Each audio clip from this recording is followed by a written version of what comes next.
Senhoras, senhores, espíritas ou não, internautas, jovens, idosos, religiosos ou não,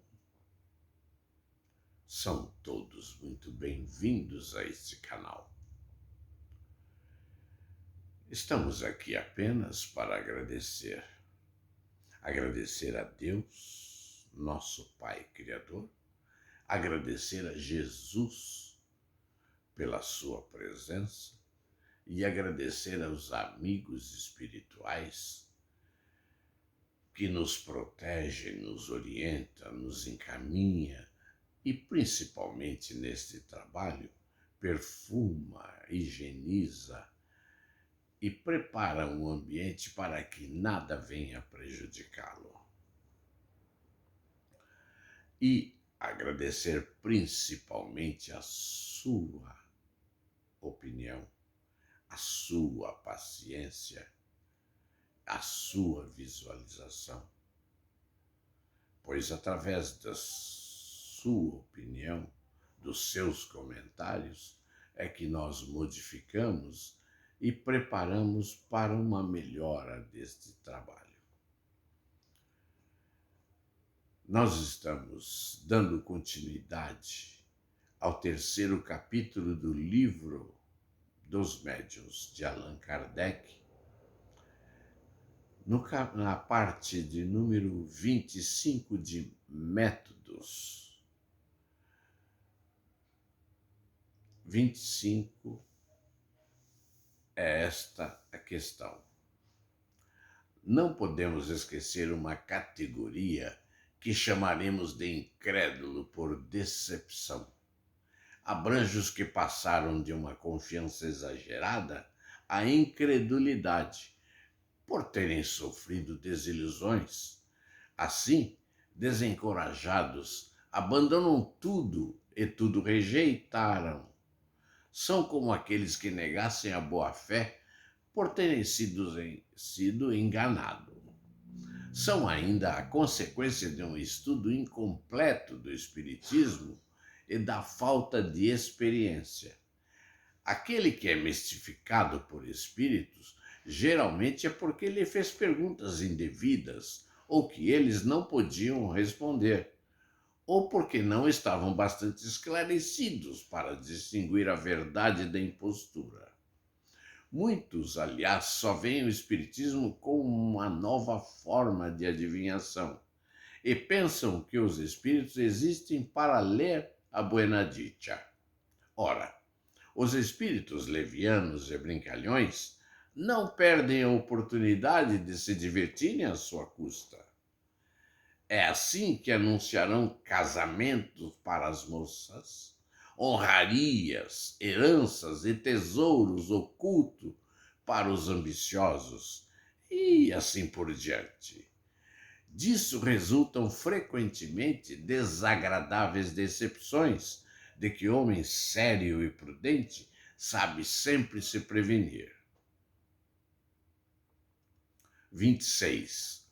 Uma classe muito numerosa e mais numerosa de todas, mas que não poderiam figurar entre os opositores, é a dos vacilantes. São geralmente espiritualistas por princípio. Na sua maioria, têm uma vaga intuição das ideias espíritas e desejam alguma coisa que não podem definir. Falta-lhe apenas coordenar e formular os seus pensamentos. O Espiritismo aparece-lhe como um raio de luz e é a claridade que afugentam as névoas. Por isso, o acolhem com sofreguidão, pois eles os liberta da angústia e da incerteza. 27. Se lançarmos agora um olhar sobre as diversas categorias de crentes, encontraremos primeiro os espíritas sem o saber. São uma variedade ou uma subdivisão da classe dos vacilantes, sem jamais terem ouvido falar da doutrina espírita. têm o sentimento inato dos seus grandes princípios, e esse sentimento se reflete em algumas passagens dos seus escritos ou de seu discurso, de tal maneira que, ouvindo-os, acreditas que sejam verdadeiros iniciados. Encontram-se numerosos nesses exemplos entre os escritores sacros e profanos, entre os poetas, os oradores, os moralistas, os filósofos antigos e modernos. Entre os que se convenceram estudando diretamente o assunto, podemos distinguir, primeiro, os que acreditam pura e simplesmente nas manifestações, consideram o Espiritismo como uma simples ciência de observação, apresentando uma série de fatos mais ou menos curiosos. Chamamos-los espíritas experimentadores. 2. Os que não se interessam apenas pelos fatos e compreendem o aspecto filosófico do Espiritismo, admitindo a moral que dele decorre, mas sem a praticarem. A influência da doutrina sobre o seu caráter é insignificante ou nula. Não modificam em nada os seus hábitos e não se privariam de nenhum dos seus prazeres.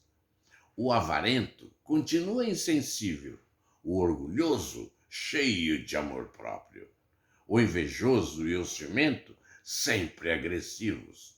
Para eles, a caridade cristã não passa de uma bela máxima.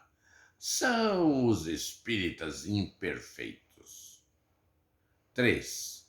Os que se contentam em admirar apenas a moral espírita, mas a praticam e aceitam todas as suas consequências, convicto de que a existência terrena é uma prova passageira, tratam de aproveitar os seus breves instantes para avançar na senda do progresso, única que pode elevá-los de posição no mundo dos espíritos, esforçando-se para fazer o bem e reprimir as suas más tendências. Sua amizade é sempre segura.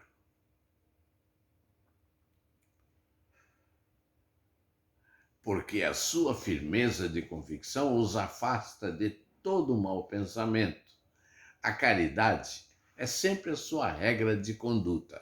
São esses os verdadeiros espíritas, ou melhor, os espíritas cristãos.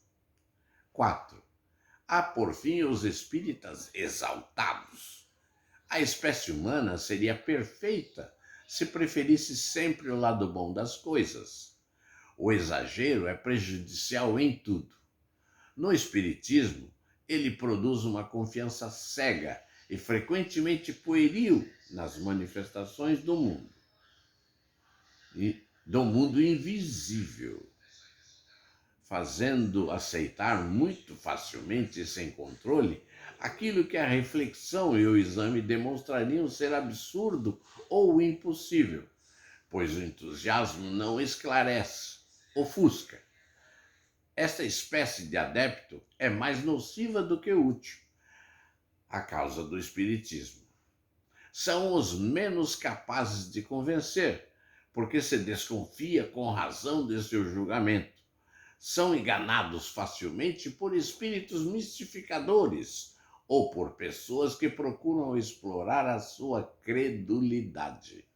Se apenas eles tivessem de sofrer as consequências, o mal seria menor, mas o pior é que oferecem, embora sem querer, motivos aos incrédulos, que mais procuram zombar do que convencer, e não deixam de imputar a todos o ridículo de alguns. Isso não é justo nem racional. Sua dúvida, para os adversários do Espiritismo, como se sabe, só reconhecem como a boa a sua razão e pouco se importam de conhecer a fundo aquilo de que falam. Os meios de convicção variam extremamente segundo os indivíduos, o que persuade a uns não impressionam a outros. Se um se convence por meio de certas manifestações materiais, outro por comunicações inteligentes. A maioria é pelo raciocínio. Podemos dizer, podemos mesmo dizer que para a maior parte dos que não estão em condições de apreciá-los pelo raciocínio, os fenômenos materiais são de pouca significação. Quanto mais extraordinários são esses fenômenos, afastando-se bastante das leis conhecidas, maior oposição encontra. E isso por um motivo muito simples: é que somos naturalmente levados a duvidar daquilo que não tem uma sanção racional. Cada qual o encara a seu modo e dá sua explicação particular. O materialista descobre uma causa física ou uma trapaça. O ignorante e o supersticioso, uma causa diabólica ou sobrenatural.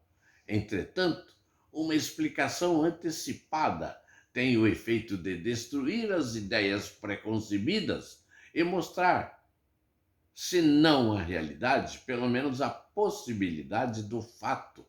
Compreende-se antes de ver, pois desde que aceitamos a possibilidade, 3/4 da convicção foram realizados.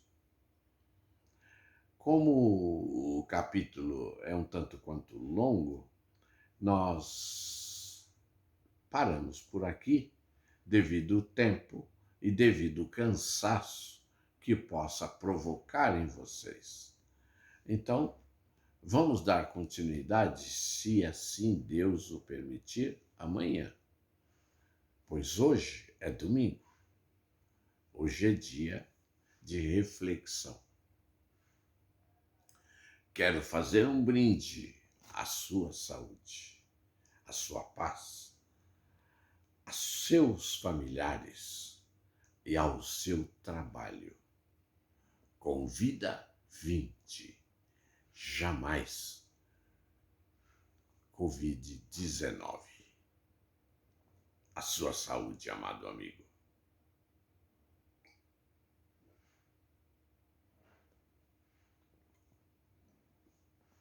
Fique com Deus. Escolha sempre a companhia do Pai Criador. Uma coisinha. Hoje é domingo. É vida que segue.